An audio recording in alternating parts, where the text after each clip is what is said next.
Halo, perkenalkan nama saya Sisilia Kusuma Rahayu dari kelas 3 AD3 Teknik Kimia dari Politeknik Negeri Malang. Kali ini saya akan coba membahas tentang distilasi ermin pada sebuah soal pada buku Genkoplis soal yang ke-11.64.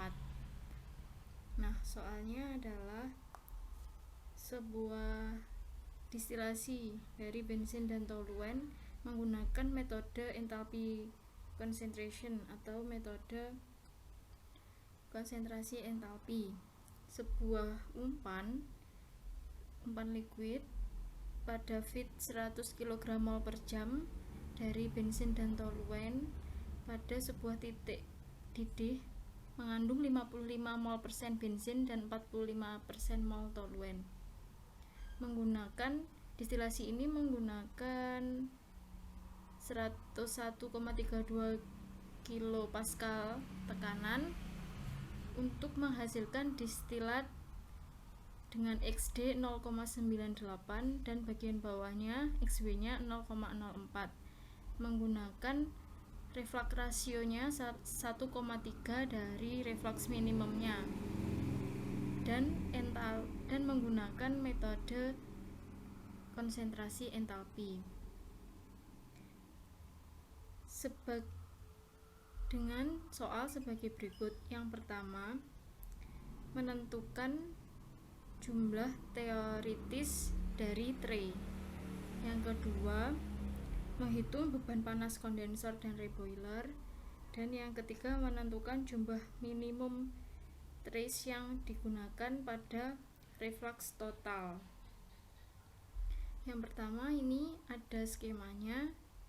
Ada aliran masuk feed 100 kg mol per jam dengan XF-nya 0,55% ini. Kemudian pada outputnya ada distilatnya, D-nya kita belum diketahui, kemudian XD-nya sudah diketahui 0,98. Sedangkan pada bagian bawahnya W-nya juga belum diketahui, XW-nya 0,04. Langkah yang pertama, kita membuat neraca massa total, di mana F sama dengan D plus W. Kemudian pada ini kita akan mendapatkan persamaan yang pertama, menggunakan persamaan D sama dengan.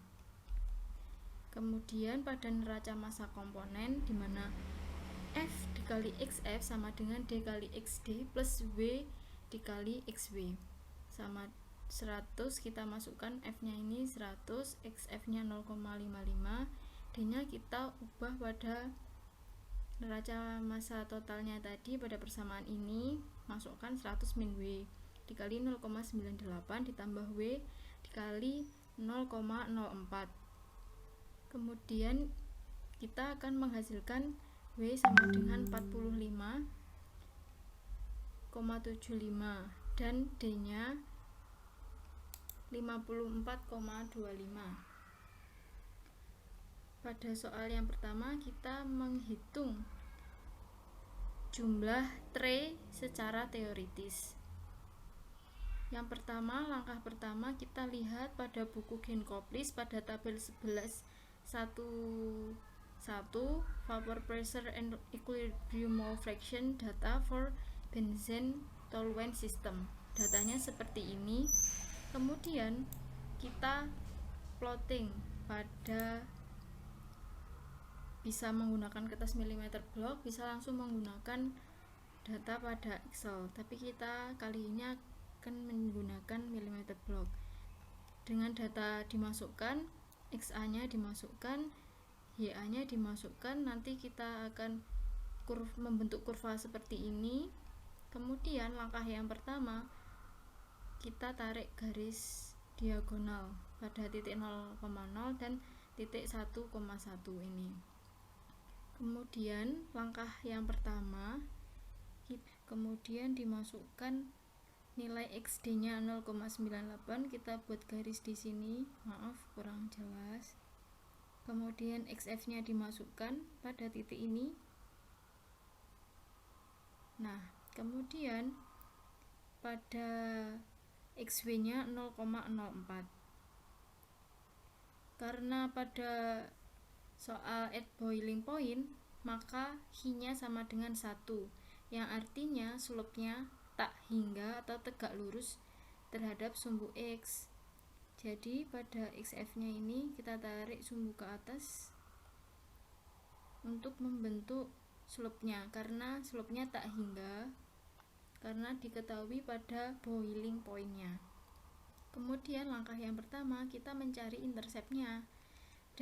Kita menarik garis pada titik XD ini untuk menyinggung atau bersentuhan dengan perpotongan antara kurva dengan slope X line-nya ini.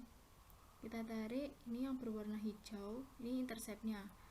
Intercept kita dapatkan sekitar 0,465. Lalu untuk selanjutnya kita bisa masukkan kepersamaan bahwa intercept yang sudah diketahui sama dengan XD per R min plus 1. Kita masukkan nilai XD nya, kita masukkan nilai intercept yang kita cari dari grafik, kemudian akan menemukan R min nya 1,107 sekian. Lalu kita masukkan ke perhitungan bahwa di soal tadi diketahui reflux rasionya sama dengan sepertiga kali reflux operasi. Maaf, kebalik, reflux operasinya sama dengan sepertiga dari reflux rasionya. Lalu kita bisa masukkan ke sini bahwa R operasi sama dengan sepertiga dikali R min-nya. Kita masukkan R min-nya di sini, kemudian R operasinya kita ketahui 1,4 sekian. Lalu pencari intercept yang baru dengan rumus XD sama dengan R, R-nya ini R operasi, kita masukkan plus 1. Di sini saya bulatkan bahwa R operasinya 1,44 sehingga dapat ditemukan intercept yang baru 0,4. Pada grafik kita tarik garis di 0,4, intercept yang baru 0,4 ini kita tarik untuk bertemu dengan titik XD-nya di sini. Kemudian dari perpotongan antara intercept yang baru dengan X line-nya atau slope-nya yang tak hingga tadi, di sini kita tarik untuk bersentuhan atau bertemu dengan titik XW-nya di sini. Maka kita akan mengetahui bahwa area enriching dan area striping-nya. Lalu selanjutnya kita menentukan jumlah trace-nya. Kita tarik dari titik XD-nya bertemu dengan grafik atau kurva ini ke bawah. Begitu seterusnya pada garis intercept yang baru, kemudian ketika sudah melewati sini bertemu dengan garis perpotongan yang ini, sehingga nanti di sini ketika sudah bertemu dengan garis diagonal berarti sudah cukup untuk menentukan jumlah trace-nya. Ini trace secara teoritis didapatkan 15, di mana 1 di reboiler pasial dan 14-nya di kolom. Kemudian pada soal yang ke B, mencari beban panas di kondensor dan reboiler. Ini langkah yang pertama pada persamaan 1145 pada buku Genkoplis bahwa L per D sama dengan R. Kita mencari L-nya dulu karena R dan D sudah diketahui. R-nya 1,44 dan D-nya ini. Sehingga sudah dapat kita hitung bahwa L-nya sekian. Lalu pada persamaan 1164 bahwa rumus lambda B adalah CPB dikali dengan TBB min T0 plus lambda BB min CP YB dikali TBB min TB. Nah, nilai-nilai ini dapat kita lihat pada tabel 1161 pada buku Genkoplis, yaitu Physical Property Data for Benzene and Toluene. Nah, di sini kita masukkan ke data ini sehingga dapat nilai lambda B-nya. Kemudian untuk menentukan suhunya, kita bisa melihat pada gambar 11.11 di halaman 697 kita plotting bahwa nilai XD-nya 0,98. Maaf, saya salah ketik.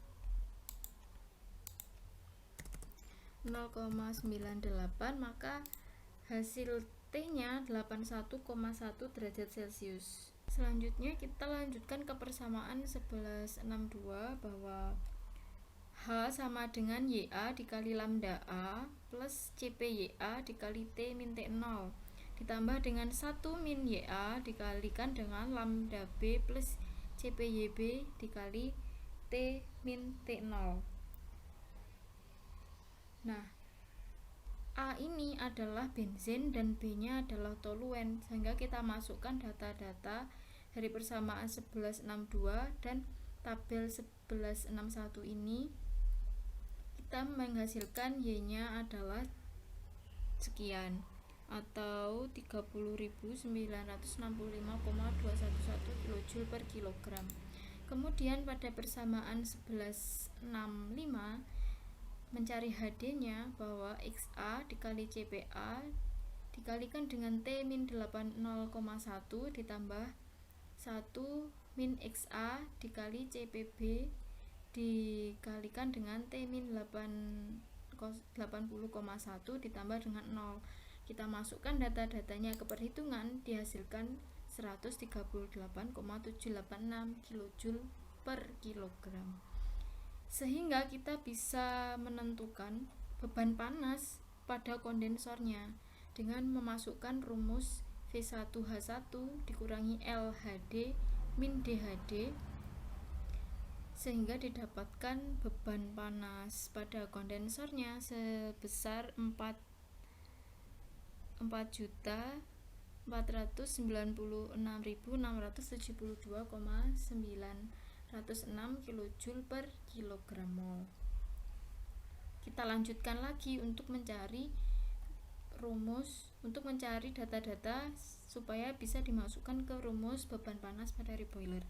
Kita cari juga pada gambar 11.11 pada buku Genkoplis bahwa nilai XF-nya 0,55 didapatkan T-nya 91 derajat Celcius. Kemudian pada gambar 11.611 kita masukkan data XW-nya 0,04, maka didapatkan HW-nya 4.500 kJ per kilogram mol. Kemudian data ini kita masukkan selanjutnya ke persamaan 1161 untuk mencari HF-nya. HF-nya adalah XF dikali CPA dikalikan dengan T min 80,1 ditambah 1 min XF dikalikan dengan CPB dikali T min 80,1 ditambahkan dengan 0. Kita masukkan data-datanya ke perhitungan sehingga didapatkan HF-nya 1650,0965 kJ per kilogram mol. Sehingga kita dapat masukkan ke rumus beban panas reboilernya bahwa DHD ditambah WHW plus QC min FHF adalah sebesar sekian, 4.098.067,397 kJ per kilogram mol. Kita dapatkan pada soal yang ke B jawabannya bahwa beban panas pada kondensor sejumlah sekian dan beban panas pada reboiler sekian. Kemudian kita lanjutkan pada poin yang ke C, jumlah minimum teoritis Tre pada total reflux. Nah, jumlah minimum ini kita masukkan bahwa umpannya adalah 0 sehingga R-nya tak hingga dan Q-nya sama dengan 1 karena juga pada boiling point, sehingga intercept-nya 0 karena umpan 0 R tak hingga. Kita masukkan awalnya kita buat kurvanya seperti pada data ini, tabel 1111 vapor pressure and equilibrium mole fraction data for benzene toluene system. Kita masukkan ke kertas milimeter block atau juga bisa langsung menggunakan Excelnya. Kita masukkan ke kertas ini data-datanya, kita plotting satu-satu, kemudian kita tarik garisnya sehingga membentuk kurva seperti ini. Kemudian kita membuat garis diagonalnya juga pada titik 0,0 dan 1,1 di sini. Lalu masukkan datanya pada XD-nya 0,98, tarik garis. Kemudian XF-nya 0,55, kita tarik garis pada garis diagonalnya ini, cukup di sini sampai ke sini, dan XW-nya 0,04 di sini. Karena R tak hingga, jadi interceptnya 0, maka kita sudah cukup untuk membuat garis ini. Dan selanjutnya kita langsung menghitung jumlah trace teoritis pada total reflux-nya. Kita buat dari garis ke kiri pada titik ini, pada titik XD-nya ini ke kiri bersentuhan dengan kurva ke bawah, ke kiri, ke bawah, begitu seterusnya sampai melewati atau melewati XW-nya ini. Karena ini sudah melewati XW-nya, maka dikatakan sudah cukup. Totalnya ada 9 trace. Nah, 9 trace ini dimana 1 di Rebohler parsial dan 8 di kolomnya. Begitu penjelasan sederhana tentang soal distilasi Ermin pada Genkopli 1164. Jika ada kurang lebihnya saya mohon maaf. Semoga bermanfaat. Sekian, terima kasih dan sampai jumpa.